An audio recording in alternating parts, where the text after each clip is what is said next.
I once pulled a 37-hour sprint under flickering fluorescence just to stop a product rollback from nuking half our customer base. Ate stale pretzels for dinner and napped under my desk with one AirPod in, because if an alert triggered, I had 50 minutes before our SLA fines kicked in. That's how Arcadia Logic was built. Not in flashy pitch decks or glossy swag bags, but in sweat, duct tape, and a team that gave a damn. And in those days, I wasn't Susan, head of ops. I was Susan, who set up the Slack instance, cleaned the whiteboards, and still had the keys to our original office, which was really just a converted dentist's waiting room next to a vape shop. We didn't have departments back then, just zones of chaos. My zone was everything between the code and the money. If a client screamed, I answered. If a metric tanked, I found the plug. I handled the budgets, the burn rates, the churn models. Once even ran QA when our lead dev got mono. I was the fix-it woman, the adult in the room when everyone else was arguing over Jira tickets and artisanal ramen. People think the early days are exciting. They're not. They're loud, broke, and smell like anxiety. But I loved it. Every painful, beautiful, underfunded second of it. So yeah, when folks ask me why I didn't just leave after Mark showed up, it's because I built the damn ship. Don't jump off your own hull just because a slick-talking parasite shows up with a LinkedIn banner and a six-pack of vision. Oh, and hey, if you're enjoying this, don't forget to tap that like button and maybe even hit subscribe. I mean, come on, 90% of you are freeloading your way through this chaos, and the team could really use the motivation. Especially since we're about to walk into a corporate horror show dressed like a black tie gala. Anyway, where were we? Right. Mark, he came in after Series C. Fresh off scaling a crypto-adjacent app that nobody actually used but somehow landed a TechCrunch headline. I should have known. His handshake was soft, his shoes were louder than his resume, and within a week he had renamed our roadmap to the Moonshot Engine. Actual words, Moonshot, Engine. At first I gave him a shot. Everyone deserves onboarding, but his flavor of leadership was buzzword salad with a side of "I'll circle back."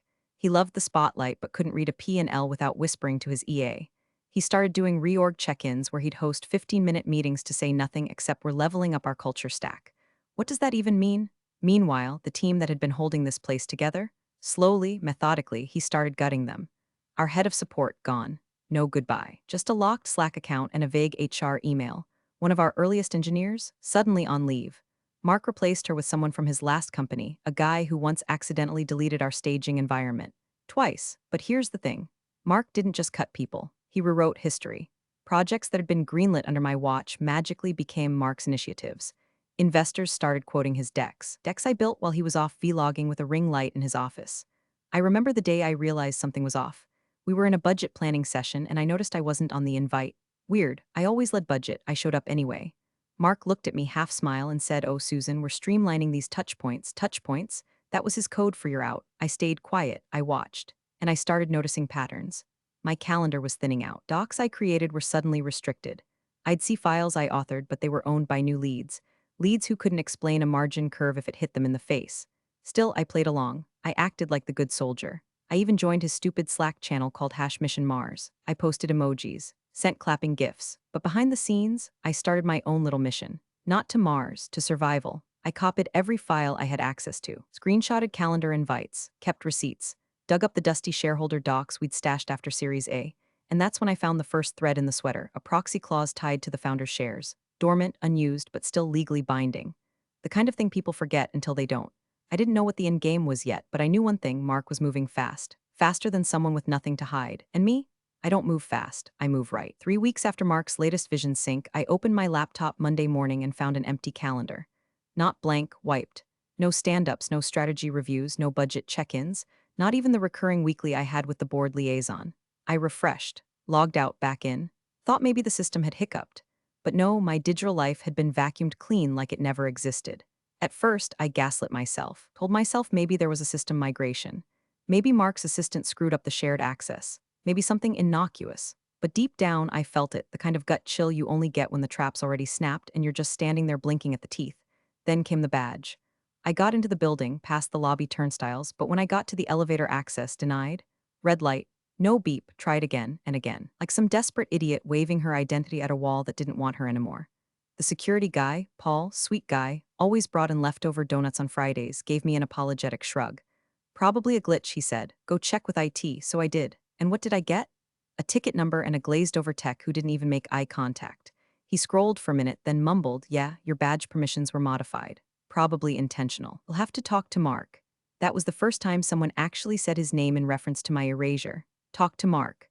like I was supposed to march into his office, barefoot and pregnant with my own relevance, and beg to know whether I still had a chair at the table I built. I went back to my desk, well, my area. Half my files were gone. Google Drive showed ownership transfers. Confluence pages were locked. Our internal KPI dashboard had me removed as an editor. My Slack role had been changed from team lead to individual contributor. I didn't cry. I cataloged. I went analog, started a handwritten ledger.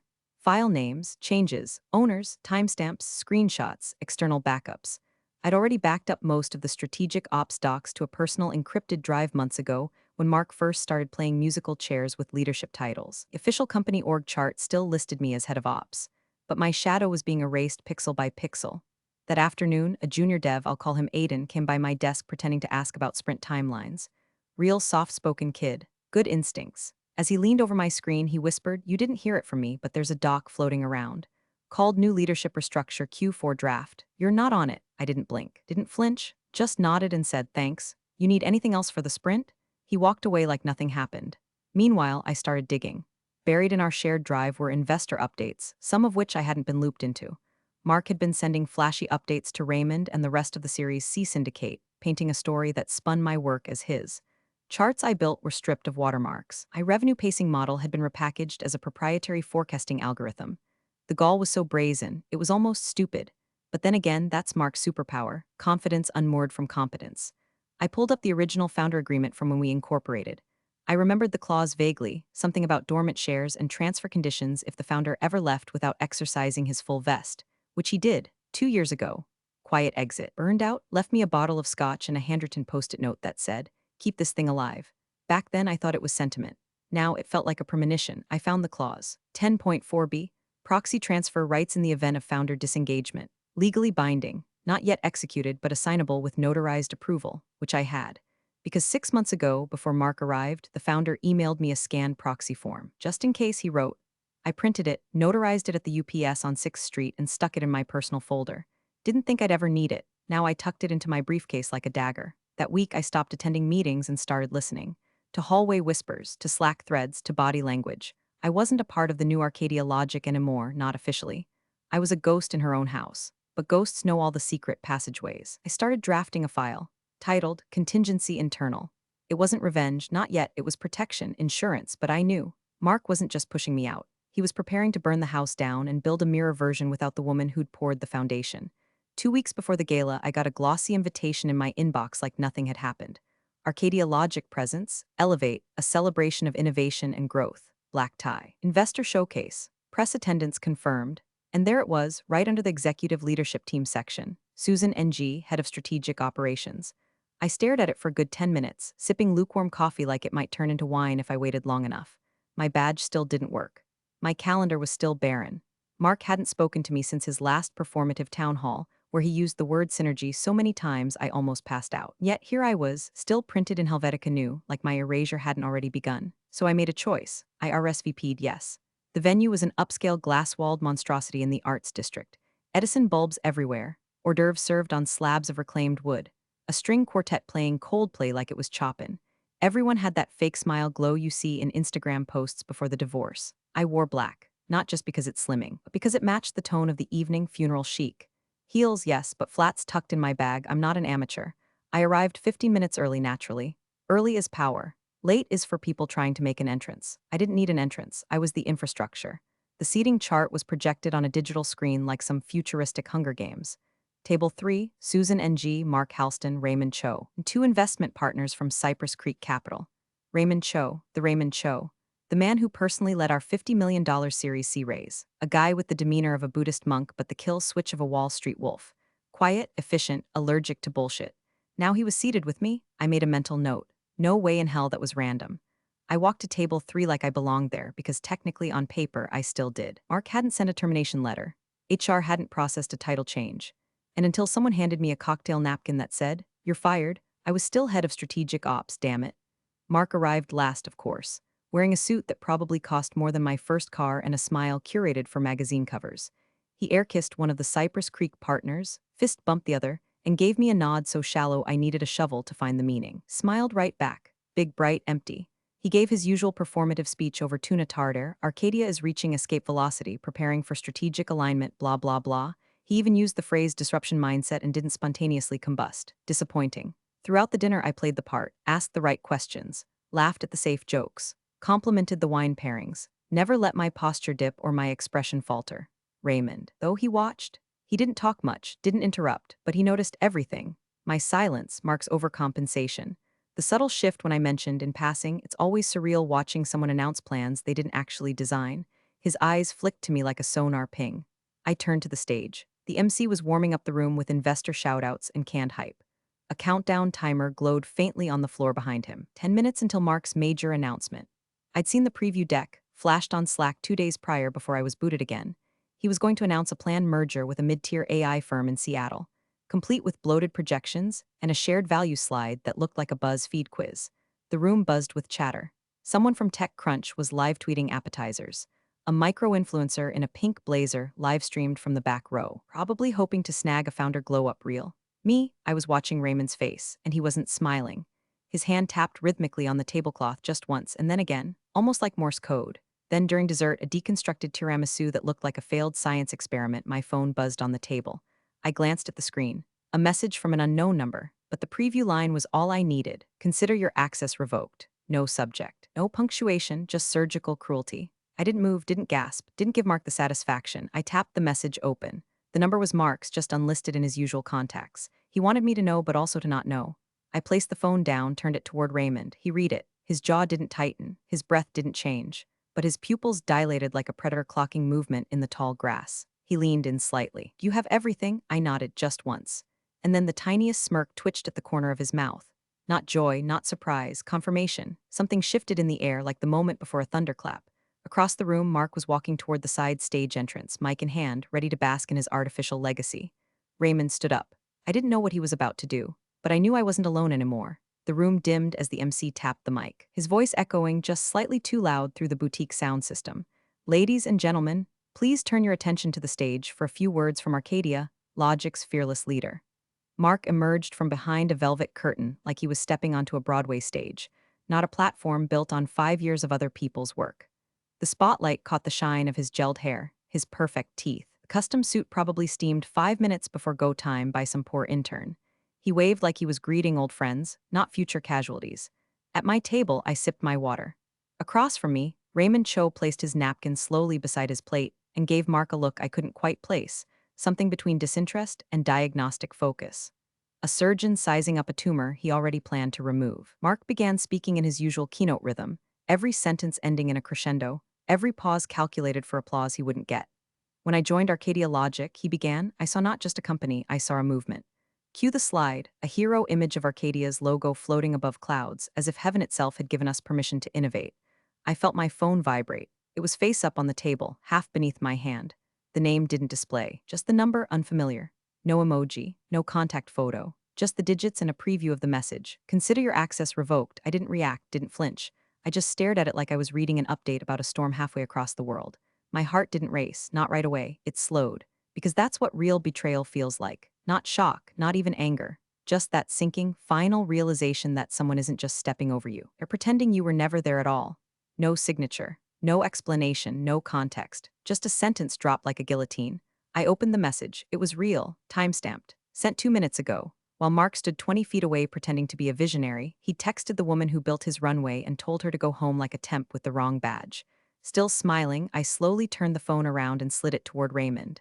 He looked down. Read it once, didn't blink. Then he looked up. His expression shifted, not in volume, but in density. Something compacted behind his eyes, like steel being forged in a space no one else could see. He leaned toward me, voice low, deliberate. "Do you have everything?" I nodded once. I didn't say, "What do you mean?" I didn't ask everything like what, because we both knew exactly what he meant. Backups, screenshots, clause 10.4b, internal memos, performance audit spreadsheet Mark thought he buried. The proxy document with the original founder's signature, notarized and time-stamped. The receipts, the keys, I had everything. Raymond nodded subtly, then looked back at the stage, his jaw setting like stone. On stage, Mark was still talking. "In Q4, we'll be partnering with Novagenics AI to transform the way data serves humanity." A few people clapped. Most just watched. Cameras flashed. Wine glasses clinked. I sat back in my chair, the fabric of my dress pressing cool against my skin, and let myself breathe again. Not relief, not yet, but something else, something older and colder than rage. A sense of justice long denied but suddenly approaching like a train in the distance. Mark kept going, unaware. Our merger will usher in a new era. One where Arcadia logic steps into the future, unencumbered by outdated systems, unencumbered. I almost laughed. It was his little farewell, wasn't it? I wasn't just removed, I was outdated. He wanted to make sure I saw it before the lights dimmed and the cameras rolled. But he forgot the one rule of replacing your architects mid-construction. If the foundation's still listening, she knows exactly which beam to kick. Raymond reached for his phone, tapped a quick message, then stood and walked toward the side of the stage, whispering something to the MC. A flick of eyebrows, a pause, a nod. The MC glanced down at the floor timer, then into the crowd. Ladies and gentlemen, he said, clearing his throat, we're going to pause briefly. There's been a slight change of plans. Mark turned, confused, and I sat there, silent, steady, and still wearing the title he'd tried to delete. Raymond didn't rush. He didn't puff his chest or throw elbows. He stood like he was simply stretching his legs, a polite exit between courses, maybe to check a message or find the restroom. But I watched every movement like a hawk watching another hawk. Every step was controlled, calm, choreographed, not the gait of a man leaving a gala, but the approach of a man about to detonate something carefully hidden beneath the floorboards. He made his way around the far edge of the dining hall, past tables full of investors in rented tuxedos and overpriced watches. Nobody paid attention. Why would they? Just another money guy with a silent phone call to take. He reached the MC, leaned in, spoke exactly 3 seconds. The MC, mid-sip from his water glass, blinked like he'd just been told his house was on fire, but to announce it with charm. He stepped toward the mic, tapped it. The room hushed immediately. You could hear the hum of the LED panels above us, the soft scrape of a fork being laid down a few tables over. 1 second we were at a corporate cotillion, next second it felt like an airlock had been breached. The MC cleared his throat. Ladies and gentlemen, a slight change of plans tonight. Pause, a dozen heads tilted. We're now auctioning a majority stake in Arcadia Logic. Silence, not stunned silence. Held breath silence. People looked at one another like they'd misheard.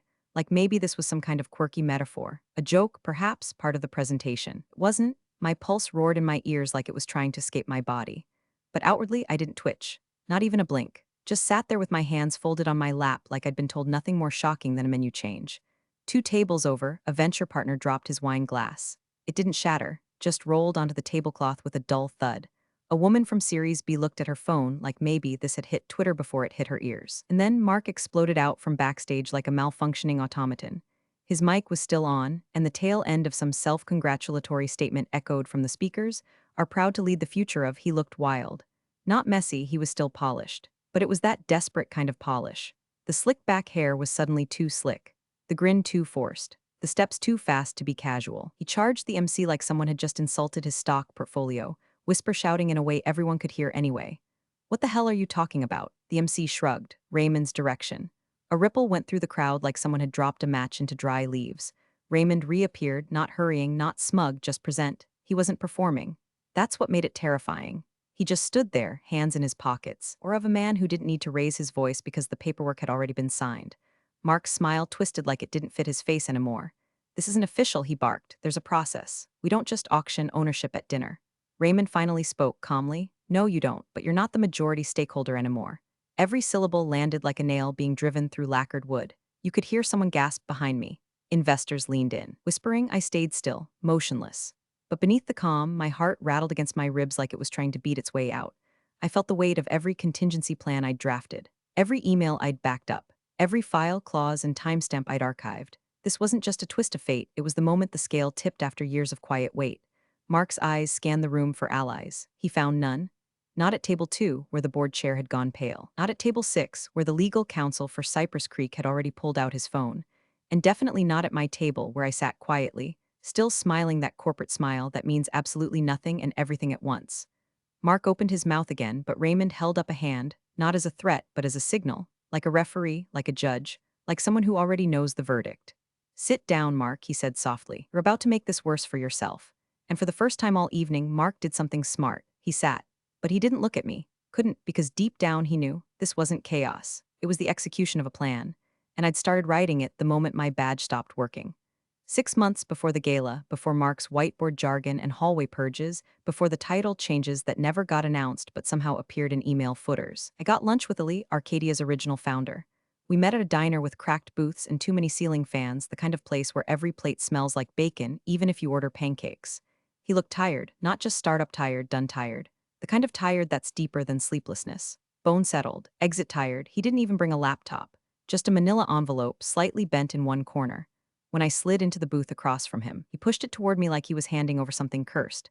I never used M, he said. Didn't want to. But if things ever get weird, I trust you to know what to do. Inside the envelope were two documents. The first, a signed, notarized proxy assignment. Irrevocable voting rights for his founder shares, still unvested, but still active in the cap table. 8.7% of the company. Enough to tip a vote if the vote was close. Second, a page from the original shareholder agreement I hadn't looked at in years. Clause 14.2. In the event of a material misuse of executive authority without board approval, including but not limited to unauthorized changes to leadership structure, equity allocations, or performance reporting, a forced equity reassessment shall be triggered. It was a clause no one ever expected to invoke. Like a panic button in a submarine, written back when we were idealistic idiots who thought we'd scale forever and trust would hold.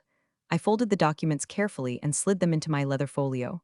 You sure? I asked. He nodded, pouring syrup onto his eggs like a man with nothing left to fear. You're the only one who knows what this company actually is, he said. Just don't wait too long. When the rot starts, it spreads fast. I didn't touch the documents after that. Not because I forgot, but because you don't move your queen just to make a point. I watched, I waited, and I let Mark dig his own grave. His first misstep was removing me from budget planning without a board vote. Second, sending falsified growth projections to investors, ones I had internal models to dispute, timestamped, and archived. Third, quietly greenlighting layoffs disguised as team realignments, none of which went through proper governance channels. By the time he sent that little text, "Consider your access revoked," he'd already tripped every wire I'd set without ever knowing they were there. And now, back in that ballroom filled with money and cameras and overpriced ego, the fuse I'd been nursing for months had just hit the charge. Raymond had known about the proxy. Of course he had. 2 weeks prior, I'd sent him a confidential briefing, one line in a sea of attachments. I hold irrevocable proxy rights for 8.7% of the founding shares. Executed, notarized, and file stamped. If needed, I'm prepared to initiate clause 14.2.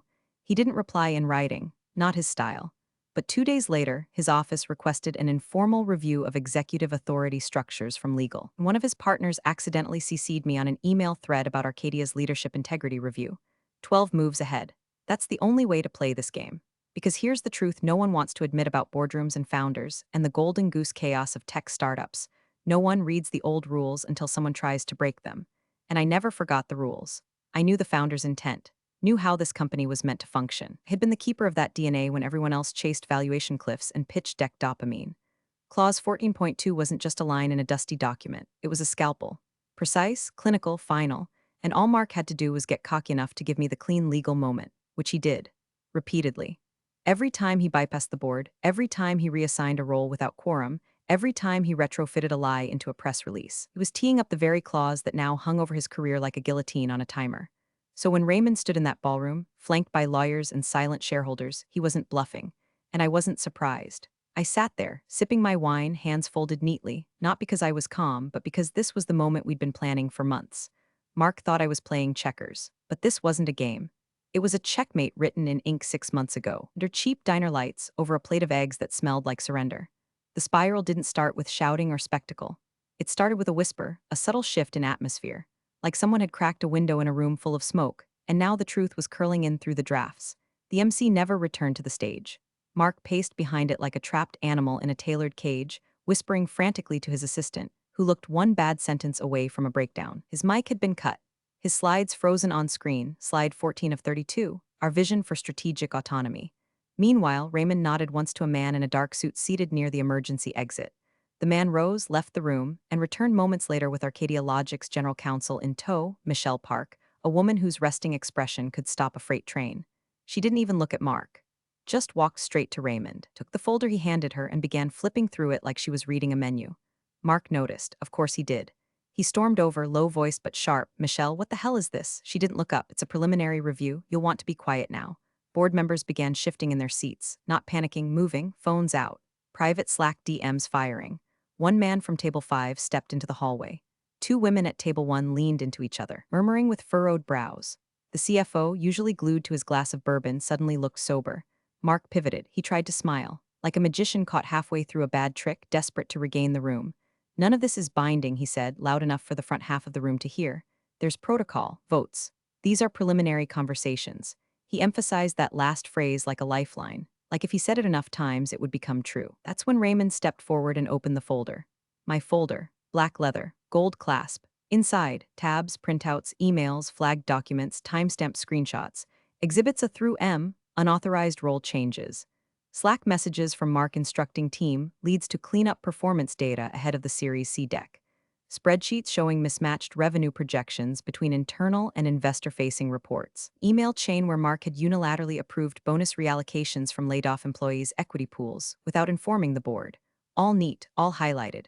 Raymond didn't say anything, just held the open folder toward Michelle. She took it, pulled one page out, and read it. The silence in the room turned brittle. Mark's mouth opened. Nothing came out. His eyes darted, looking for anyone to back him up. No one moved. I lifted my wine glass. Didn't rush, didn't gloat. Just brought it to my lips and took a small, deliberate sip, and then I said it. Calm, precise, like reading a weather report. Clause 14.2, Mark. He turned toward me, face drawn, pale. Read it slowly. He blinked. Susan, this isn't. Read it slowly. Michelle handed him the page. He took it like it might bite. I watched him scan it, watched the muscles in his jaw tighten. His lips moved as he read silently, words he never thought anyone would remember. In the event of a material misuse of executive authority without board approval, including but not limited to unauthorized changes to leadership structure, equity allocations, or performance reporting, the clause continued. But he stopped there, because it was enough. The cameras weren't on, but every eye in the room was. And Mark Halston, self-styled savior of Arcadia logic, didn't have a single chess piece left. Raymond cleared his throat.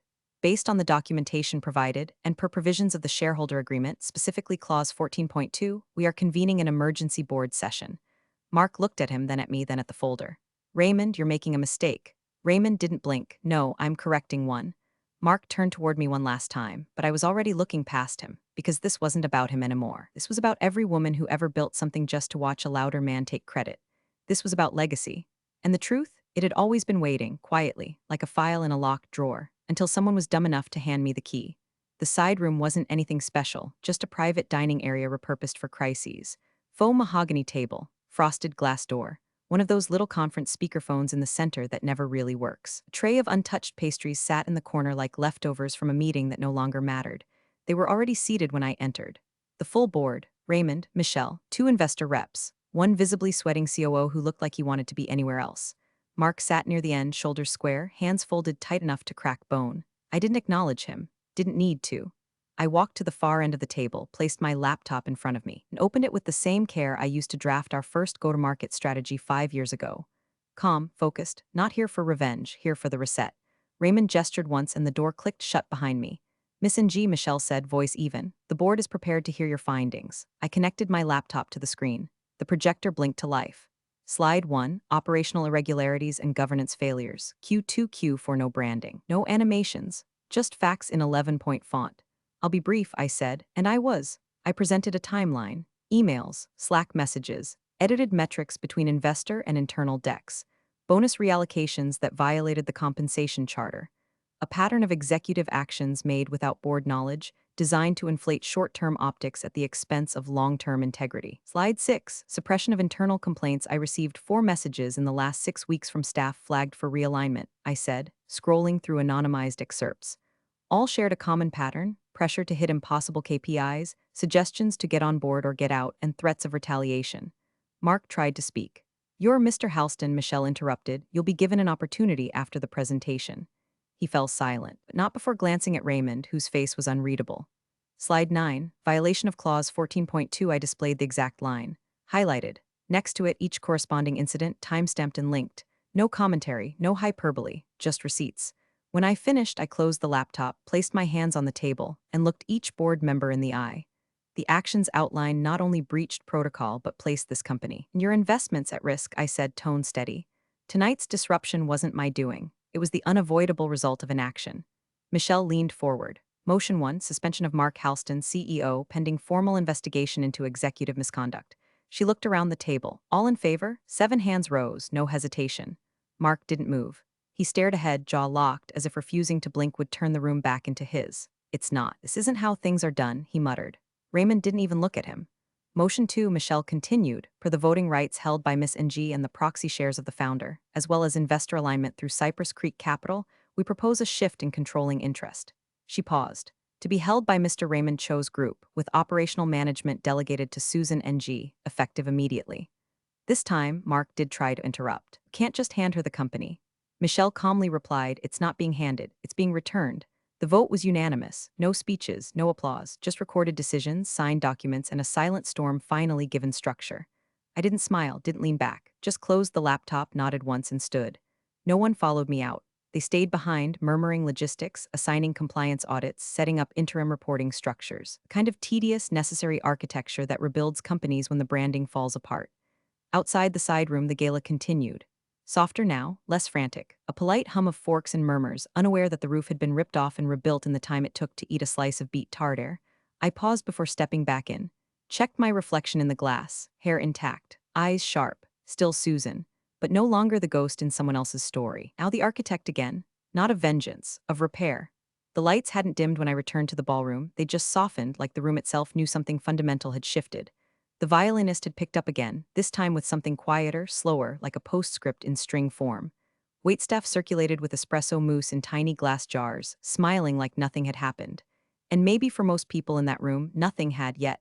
Mark was gone. Not escorted, not shamed, just absent. His mic badge lay face down on table 3 next to a half-empty glass of water. Someone had already cleared his in tray. The MC returned to the stage, brow slightly furrowed like a man who'd just been handed a cue card soaked in gasoline. He tapped the mic once. "Ladies and gentlemen," he said, voice tight but composed, "thank you for your patience. I'd like to resume this evening's program with an update to Arcadia Logic's leadership." Some forks clinked down. The woman from TechCrunch sat up straighter. The MC took a breath, then continued. "Please welcome our new managing partner, Susan NG." There was no applause, not out of protest but reverence.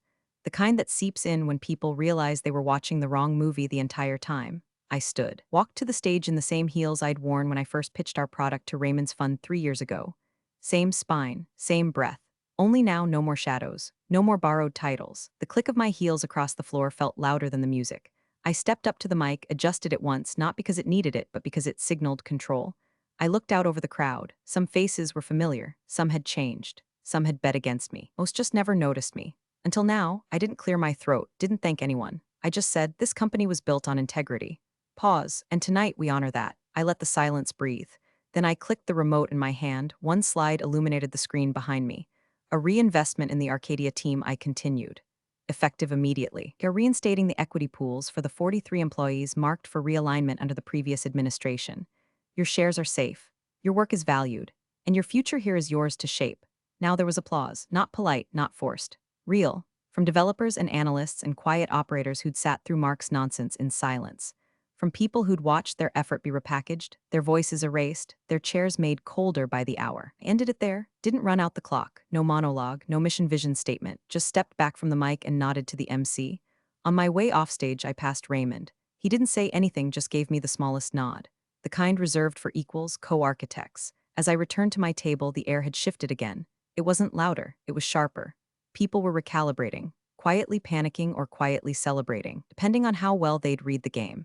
And then, from a nearby table, just audible enough to reach me, an investor I didn't recognize leaned to his colleague and said, half whisper, half wonder, "So she was always the real founder, wasn't she?" I didn't turn, didn't need to, because they were right. And I'd never left the board. I just waited for the right moment to remind them whose name was on the blueprint. Appreciate you sticking around, you legends of the break room. Subscribe for more chaos. Let's make your old managers spill their coffee in fear.